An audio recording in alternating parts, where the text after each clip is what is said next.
नमस्कार, मैं हूं संजीव श्रीवास्तव। आप देख रहे हैं 4 पीएम न्यूज नेटवर्क। केंद्र की सरकार नरेंद्र मोदी की अगुवाई वाली भारत सरकार पर यह आरोप बार बार लगते हैं कि वो संविधान की परवाह नहीं करती है।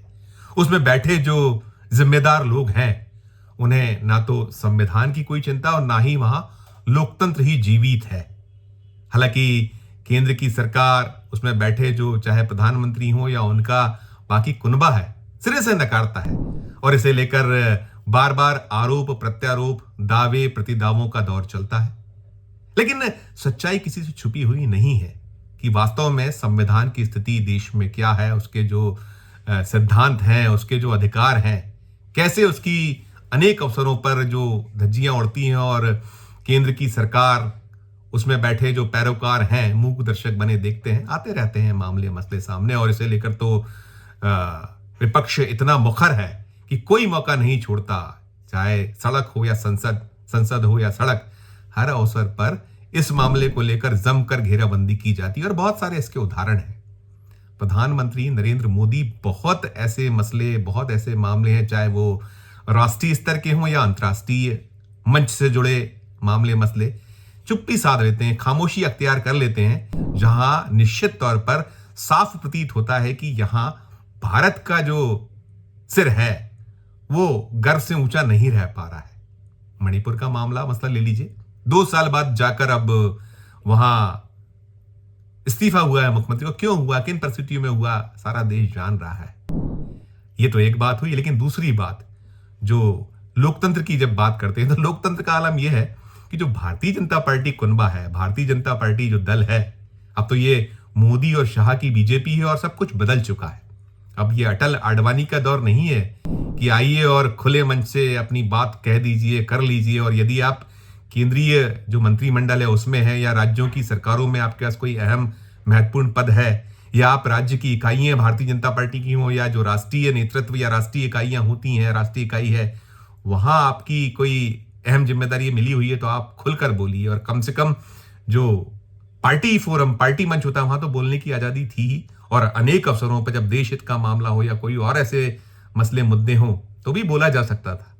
लेकिन अब वो दौर बचा नहीं है और आलम यह हो गया है कि ये जो मोदी शाह के दौर में पूरा का पूरा जो कुनबा है उसे जैसे सांप सूंघ गया है। पद मिल गया तो आप खामोश बैठिए, और पद ना भी हो तो यदि आपको कुछ पाना है या आपको कहीं इस उम्मीद आस में बने रहना है तो बिल्कुल चुप्पी साध लीजिए, चाहे मसला मुद्दा कितना ही अहम क्यों ना हो। बहुत सारे उदाहरण हैं, थोड़ा सा बात लंबी हो रही है लेकिन बहुत अहम है। ये देश जानता है, देश देख रहा है। अभी हमने जैसे मणिपुर की बात की, मणिपुर के अलावा देश में बहुत सारे मसले रहे हैं। अंतर्राष्ट्रीय स्तर पर जाइए तो अंतर्राष्ट्रीय स्तर पर बहुत सारे मामले ऐसे हैं जिन पर लगता था कि जो मोदी जी हैं, भारतीय जनता पार्टी उन्हें विश्वगुरु कहती है, भारतीय जनता पार्टी के जो भक्तजन हैं उन्हें कहते हैं कि 56 इंच का सीना है उनके पास, लेकिन हम देख रहे हैं सिकुड़ता चला गया है वो जब से 240 पर अटके।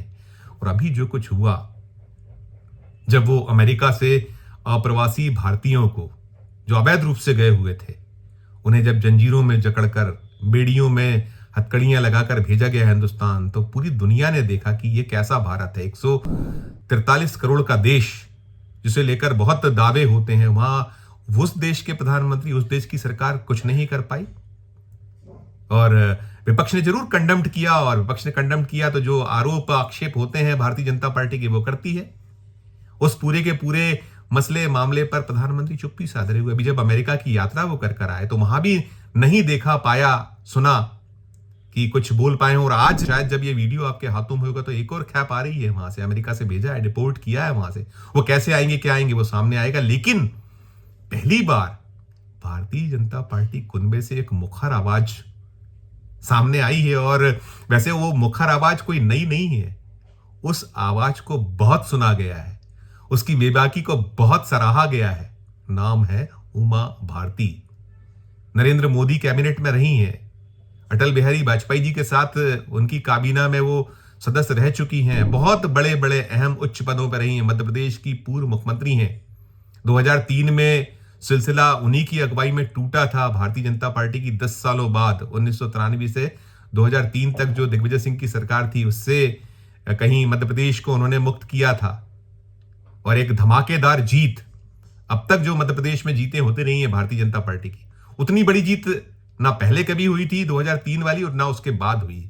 173 सीटें 230 में से हासिल की थी और कांग्रेस को 38 सीटों पर टिका दिया गया था। बाद में जो कुछ हुआ देश देखता जानता रहा कि वो कैसे पद छोड़कर, उस पद को जो मुख्यमंत्री पद पे लोग लालायित रहते हैं, छोड़कर चली गई थी। अभी भी जो ताजी बात है वो सब पुरानी बातें हैं, सब जानते हैं आप लोग। कर दी मैंने बात क्योंकि उमा भारती की मुखर आवाज याद कीजिए ना, वो जो जब भारतीय जनता पार्टी की राष्ट्रीय कार्यकारिणी की बैठक चल रही थी, वेंकैया नायडू अध्यक्ष होते थे, कैसे उमा भारती ने धूल उधेड़ी थी, उखाड़ी थी। वो अब नहीं है, महरूम हो गए हैं, नहीं है इस दुनिया में प्रमोद महाजन, अरुण जेटली। लेकिन वो पूरा दृश्य जब याद आता है तो लोग उस आवाज को जरूर याद करते हैं। उन्होंने ये जो अमेरिका का मामला है उसे लेकर आवाज उठाई, उन्होंने अलग अलग 3 एक्स किए और बड़े धमाकेदार एक्स हैं। दिखलाया बता रही कोई आवाज निकली है। उन्होंने एक एक्स में कहा है, जो पहला एक्स उनका है वो मैं पढ़ के दिखाता सुनाता हूं आपको, आप ही इस पर अपनी प्रतिक्रिया जब ये वीडियो हम आपके समक्ष प्रस्तुत करें तो दीजिएगा। उन्होंने कहा है कि अमेरिका से वापस भेजे गए अवैध प्रवासी भारतीयों को जिस तरह से हथकड़ी एवं बेड़ियों में जकड़कर वापस भेजा गया, वे बेहद शर्मनाक एवं मानवता के लिए कलंक है। दूसरा उनका एक्स है, यह निर्दयता एवं हिंसक मनोवृत्ति रेड इंडियंस के एवं अमेरिका में बसे हुए अफ्रीकी मूल के लोगों के मामले में अमेरिका की सरकारों ने कई बार दिखाई है। फिर एक और एक्स है उनका, इसी तारतम्य में वो कह रही हैं, भारतीयों के लिए है जिनको भेजा गया था, डिपोर्ट किया गया था, उनको लेकर कह रही, जब उनको हवाई जहाज से ही भेज रहे थे, हथकड़ी बेड़ी में उनको जकड़कर रखना अमेरिकी शासन की क्रूरता एवं अमानवीयता को दर्शाता है। अवैध तरीके से किसी देश में घुसना अपराध है, उसकी सजा के प्रत्येक देश में अपने कानून के अनुसार प्रावधान है, किंतु ऐसी क्रूरता इस भूमंडल पर महापाप है। ये एक्स इसलिए भी खबर के योग्य हो गए हैं क्योंकि एक दूसरा जो वहां का डिपोर्ट किया हुआ एक जो पूरे का पूरा वहां जो अप्रवासी भारतीय, अवैध अप्रवासी भारतीयों को भेजने का जो जहाज है वो आ रहा है और वो फिर वहीं पंजाब में उतरने वाला, उसको लेकर भी एक अलग राजनीति तमाम चल रही। तो कुल मिलाकर ये आवाज उठी है बहुत वक्त बाद, और सप्ताह भर से ज्यादा का वक्त उस पहले जो खेप आई थी उसे हो चुका है, और उसे लेकर न केवल भारत बल्कि दुनिया भर में उसकी प्रतिक्रियाएं हुई हैं।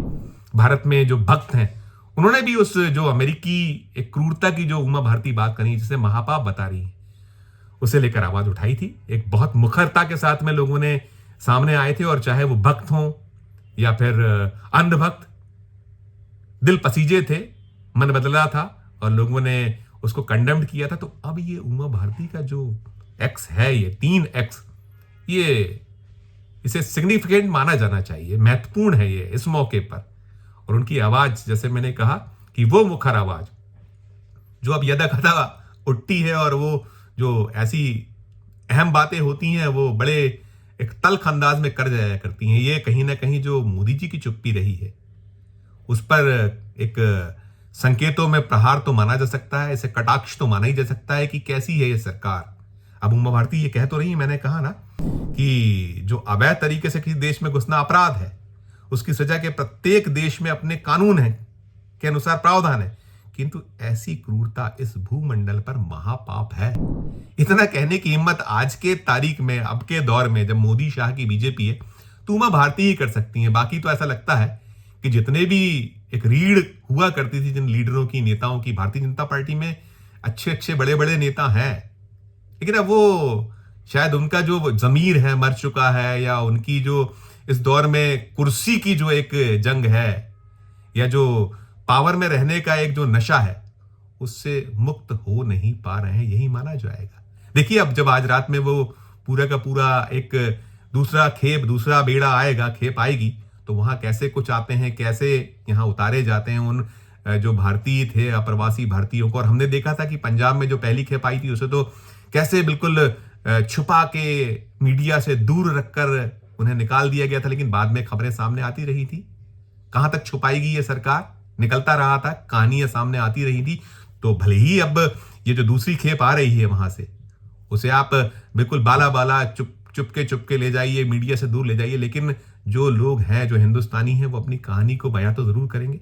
और राहुल गांधी तो ये पूरी कहानी पहले ही बता चुके थे। जब अमेरिका यात्रा उन्होंने की थी तो गए थे वो उन लोगों से मिलने जो यहाँ से चोरी छुपे वो डंकी रूट से जो जाने वाले हैं, उनकी जो कष्ट, उनकी यातनाएं, उनका जो मर्म था उसे उन्होंने प्रकट किया था। और उस एक जो ऐसे गया था डंकी रूट से, उसके परिवारजनों से मिलने भी गए थे और उसकी जो कठिनाइयां थी उसे बताया था कि उसको वो जो भी उपचार की आवश्यकता उसकी पूर्ति की जाएगी, और कर रहे हैं। अब तो वो हिंदुस्तान आ चुका है इस पहली खेप में। तो देखिए आप जो रात में आज दूसरी खेप आएगी, क्या कुछ होता है क्या नहीं होता वो सामने आएगा।